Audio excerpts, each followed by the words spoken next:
Hey there! Today I'm diving into the turmoil currently unfolding in Mozambique, a nation on the brink. Picture this: the streets of Maputo, Mozambique's capital, are ablaze with protest. Thousands of demonstrators have taken to the streets, their anger palpable, their demands clear. The catalyst? The recent election results, which many believe were rigged by the ruling Frelimo party, the same party that's been in power for nearly 50 years. Now the government has called in the military to restore order, but the presence of armed forces is only adding fuel to the fire.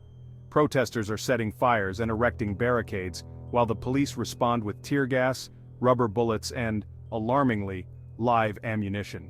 The air is thick with tension and the smell of smoke. As the sun sets each day, the situation grows more dire. Reports from Human Rights Watch indicate that at least 21 people have lost their lives in these clashes. And with the army in the streets, the fear is that this number could rise. The root of this unrest lies in accusations of election fraud. Opposition parties claim that Frelimo stuffed ballot boxes and manipulated votes to secure their victory. International observers have also noted irregularities, casting doubt on the legitimacy of the election. But it's not just the vote that's in question, it's the very future of Mozambique's democracy. The Southern African Development Community is watching closely, even planning a special summit to address the crisis. Neighboring South Africa has taken the drastic step of closing its main border crossing, underscoring the regional impact of Mozambique's turmoil.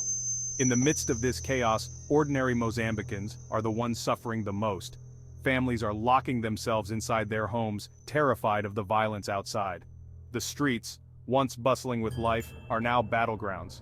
Human Rights Watch has condemned the police's use of excessive force, calling for accountability and adherence to international law enforcement standards.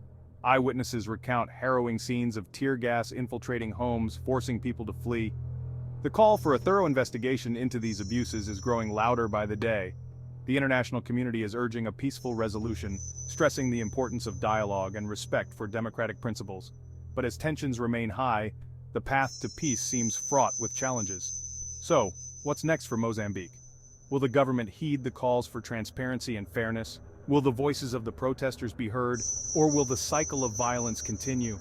These are the questions that hang heavy in the air as Mozambique stands at a crossroads. The world is watching, and so are we.